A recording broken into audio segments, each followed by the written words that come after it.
Bonjour à tous et bienvenue sur la chaîne Memento Magicae. Alors aujourd'hui on débute une nouvelle série qui va concerner cette fois-ci les Esbats. On va vous présenter les runes, les cristaux, les pierres, les animaux associés. On va vous présenter aussi les énergies de cette lune, ses noms, quelques activités bien évidemment pour que vous puissiez pratiquer seul ou en groupe. On a prévu les deux. Et puis tous nos petits trucs et astuces auxquels on pensera au fil des épisodes. Donc on commence avec la pleine lune de février. La pleine lune de février, c'est donc la lune des tempêtes.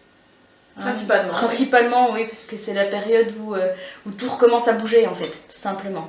Alors après, dans les autres noms, on a la lune de la mort, parce que ça reste en plein cœur de l'hiver et que du coup c'est pas la période où la vie est la plus présente, on va dire ça comme ça. D'autant qu'à l'époque il y a quand même pas mal de personnes qui mouraient de faim à cette période, puisque on commence seulement à avoir les nouveaux produits, les jeunes pousses, mais là on vivait sur les dernières réserves, et les plus affaiblis malheureusement décédaient souvent. C'est aussi pour ça qu'elle s'appelle aussi la lune de la faim, si je me rappelle bien. Oui. Je trouve ça assez de mauvais goût de l'appeler comme ça. Je crois que je préfère l'appeler la lune des tempêtes personnellement, mais effectivement ça veut bien dire ce que ça veut dire. La lune de la faim, c'est que t'arrives sur vraiment la fin de tes réserves et que t'as la dalle, concrètement. On va faire simple, mais en gros c'est ça. C'est ça. Elle s'appelle aussi la lune des neiges, puisque c'est à cette période qu'on retrouve principalement la neige qui tombe. Ouais. C'est aussi la période de lustration en lien avec Imbolc où justement la neige est à l'honneur. Donc on est encore une fois sur une lune qui porte les énergies quand même du sabbat et de sa période. Ouais, complètement. Et dans un autre nom qu'elle a, c'est la lune vivifiante. Oui. Forcément parce qu'elle est dans les énergies d'Imbolc où justement il y a l'illustration, il y a la vie qui revient finalement simplement et que on peut s'en abreuver allègrement. Ça, et puis aussi c'est l'installation du vent froid. Je trouve que c'est assez en lien avec la lune des tempêtes. Qui dit tempête, dit souffle, dit vent. Et il se trouve que justement, lorsqu'on parle de la lune vivifiante, moi ça me fait tout de suite penser au vent froid, vous savez, qui vient vous refroidir le visage et du coup vivifier votre esprit. Et alors ça par contre, ça va être plus à toi de nous en parler parce que je connais beaucoup moins. Mais tu parlais de la lune du sorbier ? Oui, alors elle s'appelle aussi chez les Celtes la Rowan Moon. Alors Rowan, ça fait référence au sorbier des oiseleurs. Alors il y a un vieux proverbe qui dit que là où on trouve un sorbier, les druides ne sont pas loin. Donc le sorbier, c'est vraiment un arbre important dans la culture celte. Alors pourquoi il est important ? Il est important parce qu'il est lié au Dagda et à sa fille Brigitte. Alors pourquoi il est lié à ces deux divinités ? Pour plein de choses. Le Dagda, un de ses noms, c'est rouge de la connaissance et du savoir. Le Dagda, c'est vraiment la référence pour les druides en termes de connaissances scientifiques, en termes de sciences secrètes aussi. Et il se trouve que le sorbier, il porte des baies rouges. Des baies rouges qui vont rappeler justement la langue secrète, la maîtrise de cette langue. C'est aussi un arbre qui permet de traverser les changements, un arbre donc qui est en lien, comme on l'a dit, avec la lune des tempêtes parce que en fait il va nous aider à se préparer au changement. C'est un arbre de souplesse, voilà, de souplesse intellectuelle, de souplesse psychologique, dans tous les sens du terme vraiment. Et il se trouve aussi que le Dagda, il a deux attributs majeurs. Il a une double massue et un côté ressuscite, l'autre plonge dans la mort. Et le sorbier, on dit qu'il était utilisé en fait dans les potions du Dagda pour ressusciter. Donc c'est vraiment un arbre fort dans ce côté lune vivifiante et ce côté lune de mort. Puisqu'on ramène le mort à la vie grâce à ces graines de sorbier qui possèdent le savoir, la connaissance et bien sûr le sang de vie. Alors bien sûr au niveau des plantes, on va retrouver donc le sorbier des oiseleurs qui va être emblématique de la période pour supporter justement la lune des tempêtes ou même la déclencher, pourquoi pas, ça dépendra un peu de ce que vous voulez faire dans vos rituels. Vous avez également tout ce qui est plantes purificatrices, tout ce qui permet l'illustration en fait, la purification. Donc on va retrouver la sauge, le sarrau. On va retrouver aussi des plantes qui aident à la combativité contre les forces négatives, ce qui pourrait résulter de mauvais dans un changement trop brusque ou trop virulent. Donc on va retrouver le prunellier sauvage bien évidemment, vous pouvez y mettre aussi de l'acacia, des épines, etc. Donc tout ce qui est plantes épineuses aussi, l'aubépine, voilà tout ça. Ouais, alors les cristaux effectivement, ça va être des cristaux purs déjà de base. Je pense par exemple au cristal de roche poli. Oui. Moi je le vois d'emblée, il m'inspire la pureté. Oui. Par sa couleur, de par ce côté lisse. Effectivement du poli et de par ses énergies. C'est un puits sans fond pour moi le cristal de roche. C'est un gros amplificateur. En fait il a une tendance à prendre l'énergie, à la condenser et à la purifier. Un peu comme la shungite en fait. Ouais, et puis je n'ai pas réussi, alors après c'est à titre perso, mais à chaque fois que j'ai utilisé le cristal de roche, bon c'est vrai que je l'ai repurifié à chaque fois effectivement, mais j'ai un peu l'impression que je pourrais le remplir ad vitam aeternam si tu veux, tu vois ce que je veux dire. C'est pour ça que je dis que c'est un puits sans fond, c'est parce que j'ai pas l'impression, tu vois, qu'il pourrait arriver en surcharge. Tout à fait. Un peu comme l'obsidienne finalement, qui est pas du tout pour la même période, mais c'est un peu les mêmes propriétés pour le coup, sur ce plan-là en tout cas. Je suis entièrement d'accord. D'ailleurs, vous pouvez faire un super élixir avec du cristal de roche pour la période, justement pour l'illustration et la purification. Oui, pour ceux qui veulent pas travailler avec les plantes dans un bain de purif, effectivement, un élixir de cristal de roche, ça fait le job. Il y avait des travers. Ah, tu t'étouffes. Donc oui, tout à fait. Vous avez aussi la sélénite.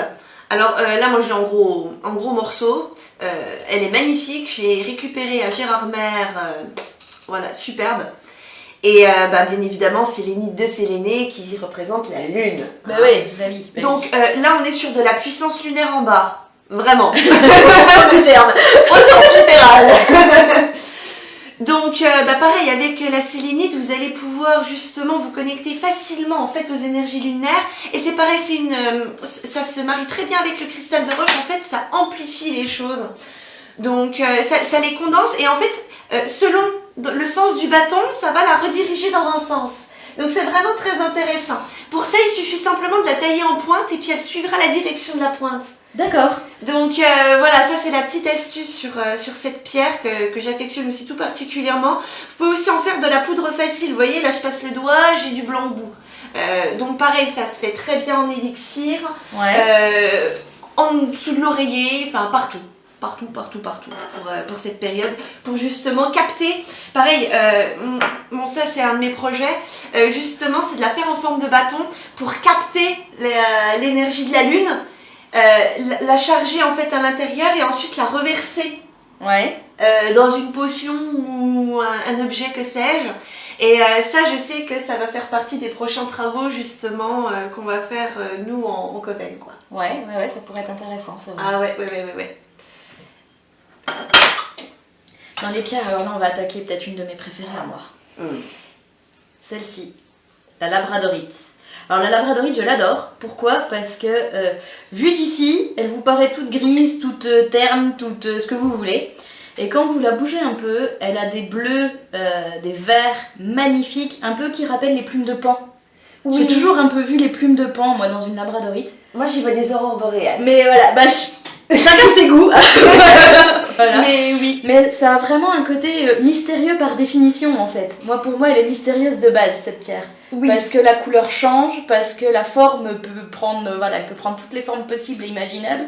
Elle peut changer ses énergies complètement selon la forme qu'elle a. Et ça, je trouve ça génial. Parce que qu'on ait une améthyste brute ou une améthyste roulée, ça n'aura pas la même chose, c'est sûr, mais ça ne changera pas l'énergie même de l'améthyste. Non. Alors que la labradorite, selon la forme qu'elle a, je trouve qu'elle change complètement d'énergie. Il faut dire aussi que la labradorite, ça fait partie de ce qu'on appelle les pierres miroirs. Ouais. Donc qui réfléchissent. C'est vrai. Et par conséquent, j'ai envie de dire, le miroir reflète ce qu'il a. qu'il a en face de lui, donc il s'adapte. Ouais, complètement. Exactement. Complètement. Après, la labradorite, moi j'y accorde beaucoup de choses. Ça va être effectivement tout le côté guérison de par les couleurs. Hein, le bleu, le vert, comme ça va vraiment être le côté soin, le côté guérison.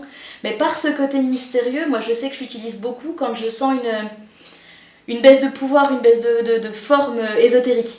Tu vois, je vais la mettre sous mon oreiller quand je vais me sentir un peu molle au niveau éso.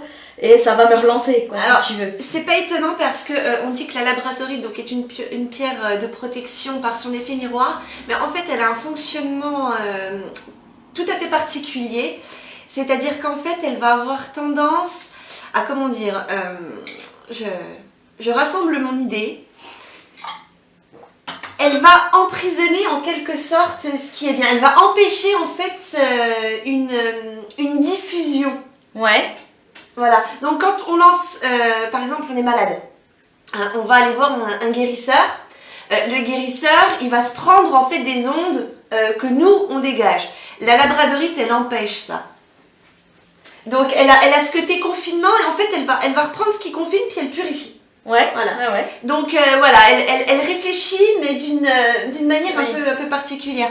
L'œil de tigre par exemple c'est l'inverse, c'est aussi une pierre miroir. Hein, elle a ses reflets, etc. Mais l'œil des tigres, en fait, ça vous fait disparaître. Donc la personne qui va lancer le sort, le sort va lui revenir parce que l'œil parce qu'il n'aura pas trouvé sa cible. C'est ça, c'est une pierre occultante. Voilà. Après, les couleurs étant complètement à l'opposé, tu vois, ça me paraît pas déconnant qu'elles fonctionnent à l'opposé non plus. Oui. Un œil de tigre, c'est chaleureux, c'est des couleurs réconfortantes, c'est du orange, c'est du marron, c'est du rouge, c'est des couleurs chaudes. Vraiment, là, ça reste des couleurs froides malgré tout. On a un petit peu de orange, mais voilà, faut vraiment le chercher. En général, c'est plus du bleu, du vert. C'est du bleu et du vert. Il y a des reflets légèrement orangés. Cuivré, bronzé aussi. Voilà, mais en général, c'est du bleu, donc c'est des couleurs froides. Et du coup, que ça agisse à l'opposé de l'œil de tigre, ça me choque pas non plus, tu vois. Tout à fait, tout à fait. En sachant que du coup aussi la labradorite, moi je disais ça me rappelle les aurores boréales, je trouve qu'elle est particulièrement adaptée pour cette période puisque justement on est sur l'illustration d'Imbolc et vous savez la neige, elle peut avoir ses reflets un petit peu colorés aussi, il y a ce côté arc-en-ciel qu'on retrouve dans les reflets de la labradorite. Exact. Et mine de rien les aurores boréales on les trouve aux endroits où il y a de la neige, où il fait le plus froid et où on a une sensation d'air pur. C'est vrai. Donc pour moi voilà, la labradorite elle va parfaitement dans les énergies d'Imbolc et dans la lune des tempêtes justement. Donc oui voilà, pour les couleurs je reste sur le blanc, le bleu, hein, vraiment les couleurs d'hiver quoi. Ouais. Voilà, faut le dire, on est en plein milieu de l'hiver, donc pour moi c'est les couleurs d'hiver. Il n'y a pas à tortiller, ça reste ça. Après la rune associée, ça c'est une rune que j'aime beaucoup aussi, c'est la gousse. La gousse, elle me fait halluciner parce que justement elle a ce côté changeant. Oui. Ça peut être aussi bien la petite vaguelette qui va venir arroser vos plantes gentiment, voilà. Petite pensée pour Atmos Darrel, passons. Toujours est-il que voilà, ça peut être la petite vaguelette qui va venir vous chatouiller les pieds aussi pendant vos vacances, ou voilà, comme ça peut être le tsunami de dingue qui va tout bouleverser dans votre vie, quoi. Ouais. C'est clair que de toute façon, ça et là, reste l'eau. c'est ambivalent de base, et je trouve ça génial chez cette rune-là. Après, quand elle ressort dans un tirage, c'est pas toujours bon signe. Bah, ça dépend. Mais voilà, parce que justement, il y a ce côté ambivalent et il y a ce côté extrémiste en fait. C'est ça. Soit elle est très calme, soit elle est pas du tout. Voilà, soit elle est très violente en fait. Hein. Vraiment le tsunami ou la petite gouttelette de flotte quoi. Donc il n'y a pas de juste milieu avec cette rune là. Voilà. Et du coup, effectivement, encore une fois, on est sur la période d'illustration, on est sur une période où on travaille beaucoup avec les eaux magiques, hein. Ouais. Donc la gousse est tout indiquée. Bah complètement. Alors, pour vos rituels, vous pouvez être amené à utiliser des partenariats avec des entités. Donc là, j'ai envie de dire, on a dit, hein, le Dagda, Sainte Brigitte. Vous allez aussi pouvoir faire appel à toutes les divinités ou entités qui sont en lien avec la guérison, avec la purification, avec la protection. Hein. Justement, on est sur une lune de changement, donc c'est le moment en fait de correctement la préparer et puis d'appeler les bons alliés, j'ai envie de dire. Ouais. Mais principalement de la guérison pour cette période. J'appellerais volontiers à cette période-là une divinité du genre d'Asclépios, tu vois, par exemple. Oui. Oui. Parce que Asclépios, donc pour info, ça reste le dieu de la médecine chez les Grecs. Hein, c'est lui qui est à l'origine du caducée en fait, qu'on voit chez les médecins, sur les pharmacies, enfin voilà, qu'on voit partout. Et effectivement, cette période-là, c'est peut-être la période où il est le plus facilement joignable. Parce qu'il n'est pas facile à choper, lui. Non, mais c'est toujours pareil, hein, il faut vraiment... Ils sont vraiment en lien avec les os. Donc c'est vraiment au moment où les os sont gonflés, gorgés de cette vie, où on peut rencontrer plus facilement ces entités, c'est tout. C'est ça. Alors personnellement, à chaque pleine lune, j'allume une bougie, hein, et pour la pleine lune de février, ça va être une bougie bleue. Alors c'est pas n'importe quel bleu, ça reste un bleu très clair, très opaque malgré tout. Oui. Hein, ça reste pas un bleu... il reste laiteux, il reste opaque, vraiment. Parce que je tiens à capturer vraiment les énergies du moment dans cette bougie pour les libérer à la lumière de la lune. C'est vraiment comme ça que je conçois cet hommage avec cette bougie. Donc je tiens à cette bougie bleue pour la pleine lune de février. Ben, c'est un mélange du bleu de la couleur de l'eau et du blanc de la couleur du lait. Ouais. Hein, puisque c'est vrai qu'en plus on a l'agneau, hein, c'est la période d'agnelage.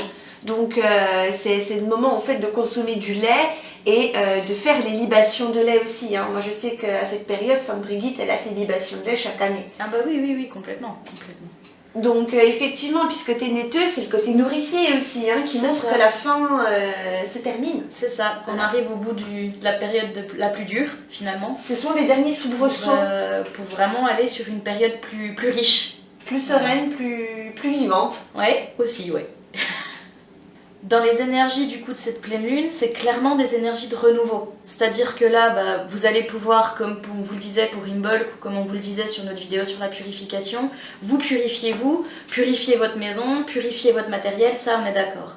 Mais pourquoi vous faites ça? Parce que en fait, c'est le moment ou jamais de faire peau neuve pour pouvoir accepter les nouvelles énergies qui vont venir et avoir une place en fait pour les accueillir, simplement.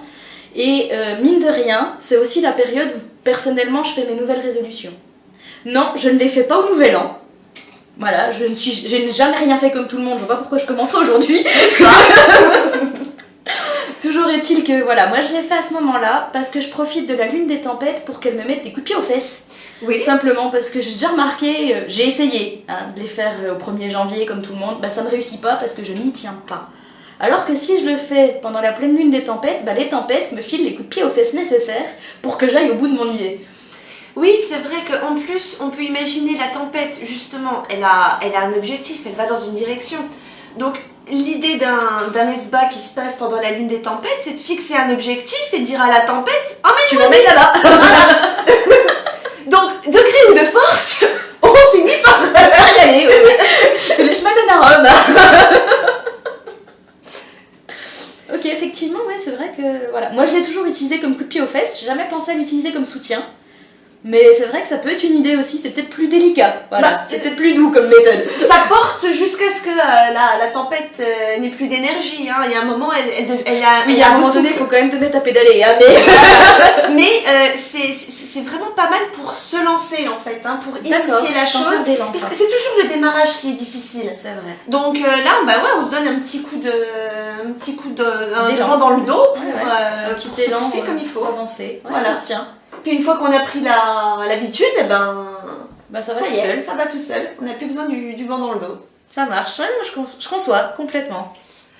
Du coup, on va peut-être commencer à présenter les activités, hein, puisque là on a déjà mis un petit pied dedans. Ouais, justement, ouais. Donc, ça va être l'occasion de faire votre intérieur. Alors, on n'est pas encore, comme sur Ostara, sur le grand nettoyage de printemps. Il arrive, mais là, on est dans la phase de tri. Donc, c'est là où on jette tout. Tout ce qui va plus, tout ce qu'on veut plus, etc. Comme ça, on a la place pour les nouvelles énergies qui vont arriver. À Ostara, on a une idée de tous nos projets, on a le vent en poupe.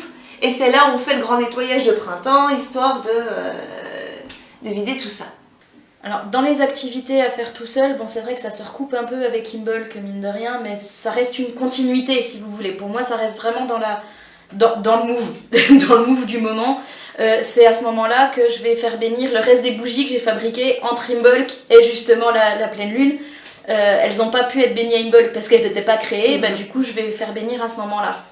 C'est à ce moment-là aussi que je vais mettre le petit coup de cirage, si tu veux, sur mes meubles ésotériques. Ouais. Tu vois, je les aurais bien nettoyés à Imbolc, et là je vais les renourrir un petit coup. Voilà, je vais leur redonner un petit coup de boost encore une fois, et puis je vais m'occuper un petit peu plus de mon matériel, notamment de la baguette, parce que les énergies de purif, les énergies de soins, etc., Oui. c'est vraiment quelque chose auquel je tiens sur ma baguette.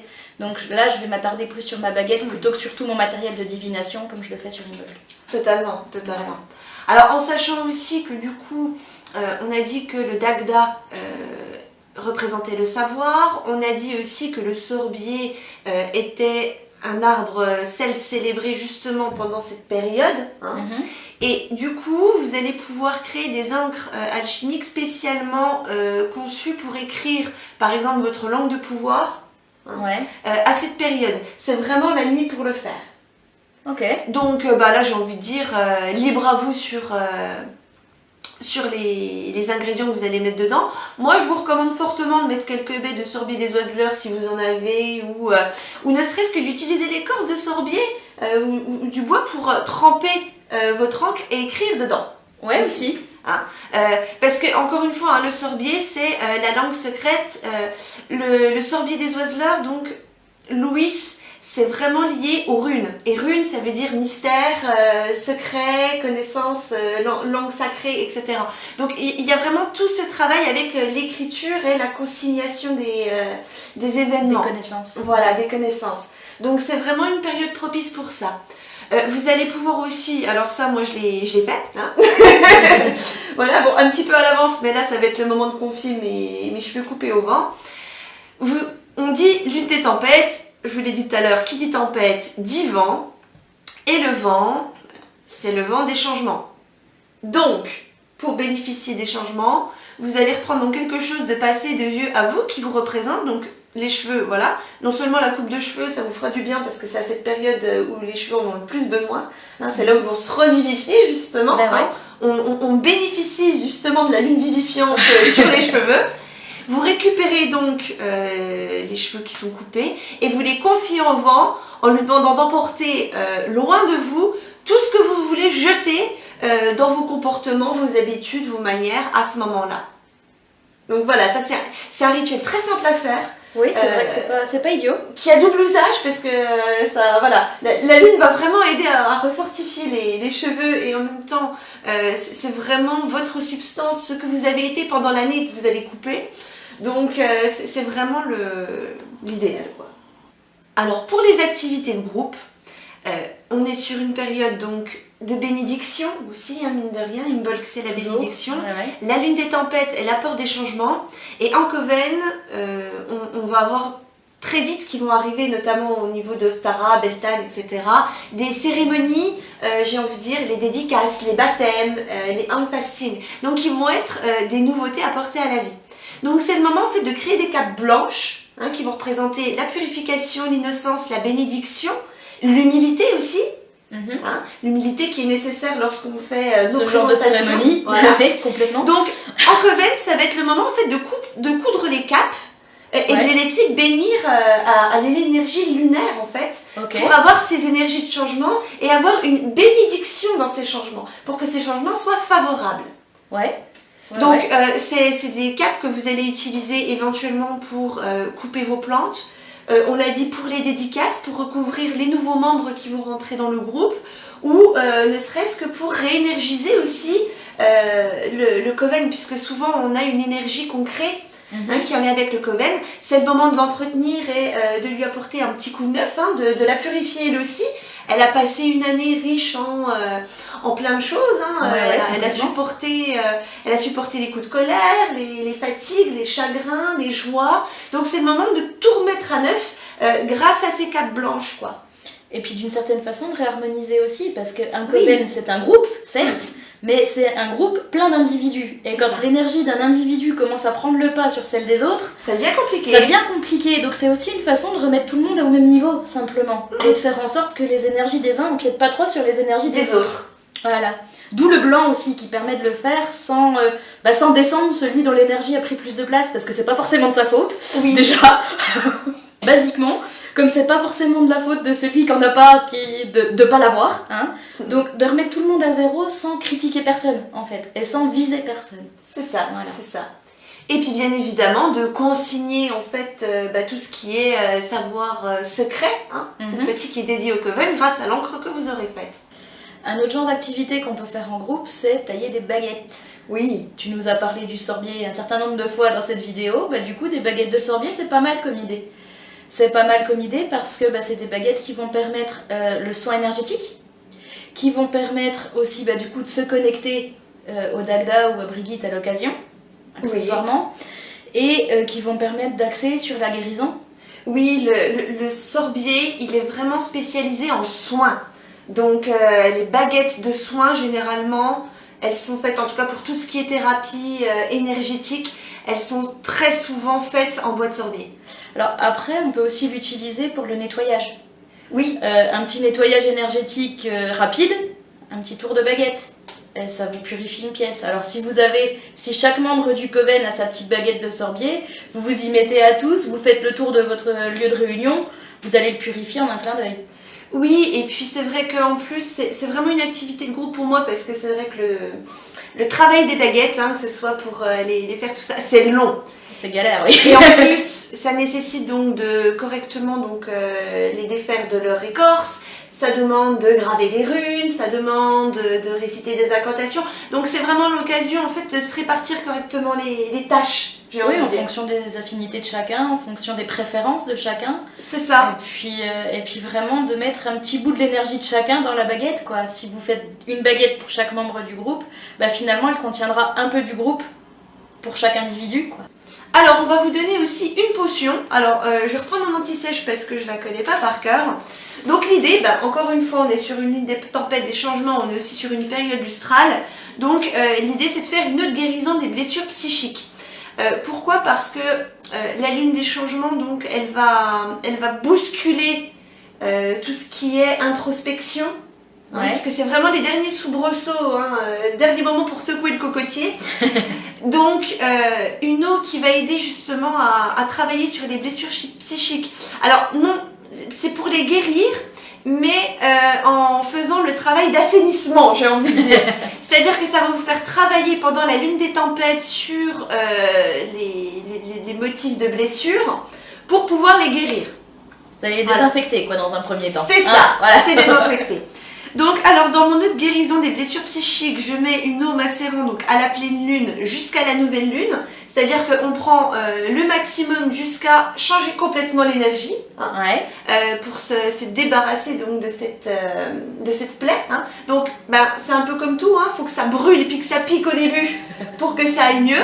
Donc, voilà, la pleine lune, c'est le côté piquant, le côté douloureux, fort, intense, et qui va aller vraiment en diminuant pour se libérer et faire place à de nouveaux sentiments, à lâcher prise sur la situation une fois arrivé à la nouvelle lune. Comme ça, on travaille aussi de la pleine lune à la nouvelle lune. J'aime bien aussi, moi, travailler les nouvelles lunes. Donc, l'eau, elle va être prélevée dans un courant d'eau. Vous savez, les eaux sont gorgées, donc c'est le moment d'en prélever. Dans les énergies d'immeuble de préférence et en journée. Donc, cette eau, vous allez la placer donc dans un récipient en verre que vous aurez nettoyé au préalable avec une eau ésotérique, pourquoi pas de l'eau de Floride, ou encore une fois de l'eau lustrale, oui, c'est aussi la période. Dans les énergies, donc pourquoi pas. Donc voilà, vous utilisez pas de plastique, c'est vraiment le verre va être important pour apporter justement pour garder en fait l'énergie de l'eau. Plus que le plastique qui est une matière un peu moins noble et puis qui va laisser des particules. Donc on va préférer, pour garder cette eau pure, d'utiliser du verre. Donc n'importe, un bocal, un vieux pot de confiture, voilà, mais en verre. Ensuite, vous prenez une rhodochrosite. Donc c'est une pierre rose, c'est la pierre utilisée par les Incas si je me souviens bien, donc elle est assez facilement reconnaissable. Elle peut être remplacée éventuellement par du quartz rose. Oui. Donc voilà, vous inquiétez pas. Et la rhodochrosite, elle sert à guérir des ruptures sentimentales, donc elle est spécialisée. Après, le quartz rose, il reste axé sur les sentiments aussi, donc voilà. À la limite, ça fera le job aussi. C'est sur l'émotionnel, donc on est vraiment sur du travail émotionnel. De la fleur de néroli, donc de la fleur d'oranger pour apaiser, aseptiser aussi. Ça se tient. Et une formule dans laquelle justement vous allez expliquer à l'eau ce qu'elle doit faire, donc lui dire qu'elle est là pour vous aider à guérir cette blessure psychique en travaillant dessus. vous y liez bien évidemment les énergies de la lune en laissant baigner cette potion donc à cette pleine lune particulière. Et ensuite, vous allez l'utiliser en fait dans un bain, hein, tout simplement en versant à l'eau de votre bain, ou en vous en aspergeant, ou même en comment? En aroma, en diffusion. Voilà, c'est ça que je cherchais. Je diffusion. cherchais le machin. Donc dans votre diffuseur simplement pour libérer en fait dans la pièce. Donc cette fois-ci, pas seulement pour vous personnellement, mais pour toutes les personnes qui seront dans l'environnement. T'as autre chose à rajouter? Pour celle-là particulièrement non. Après, prenez bien soin de choisir vos mots pour les formules d'activation parce que vu que l'eau elle va être très facilement chargée, si vous n'utilisez pas le bon mot, vous allez dévier ses énergies. Donc faites bien attention à ça. Juste. Ça pourrait être l'occasion de faire sur le Facebook un petit... pourquoi pas? Un petit programme sur cette potion avec justement une formule proposée. Bon, ce sera une formule générale, à vous de réadapter, mais... Ça vous donnera une base si jamais vous êtes un peu coincé pour la création de formules, parce que c'est pas toujours évident. Ouais. Donc ouais, pourquoi pas? On verra si on peut vous concocter ça. Eh ben ouais, on va essayer de faire ça. Et puis je crois que t'en avais une toi aussi. Alors bah ouais, on peut simplement parfumer du miel avec des pétales de rose, avec des fleurs de rose, de façon en fait à charger le miel de la guérison. Déjà que le miel c'est un antibiotique. Oui. La rose ça permet de se régénérer. Oui. Donc la combinaison des deux dans un petit thé.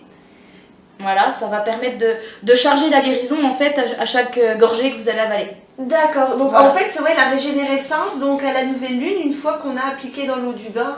Voilà, de façon en fait à faire un traitement sur du plus long terme. Si tu as fait ton bain, ton truc sur un instant T. Et du coup, en utilisant ce miel chargé à cette période-là, vous allez pouvoir prolonger le traitement au besoin, parce qu'il y a des blessures qui sont un peu plus profondes que d'autres. Oui, tout à fait. Simplement, et puis que voilà, ça fait une petite piqûre de rappel, parce que c'est plus ou moins les mêmes ingrédients, mine de rien. Donc ça permet vraiment voilà, de prolonger le traitement pour les blessures un peu plus profondes. Et puis ben, on peut prendre un sucre et puis graver un sigil pour spécialiser en fait la régénérescence. Ouais, savoir où on doit agir précisément. Et puis bah, je pense que ça va être déjà pas mal pour... ce sera déjà un bon début, ouais. Pour ce premier SBA. Ce sera déjà un bon début. Et bah du coup, on espère bien que cette vidéo va vous plaire, qu'elle vous aura appris 2-3 bricoles. Et puis bah n'hésitez pas à commenter, liker, partager, vous abonner. Et puis nous on se dit à bientôt pour une nouvelle vidéo.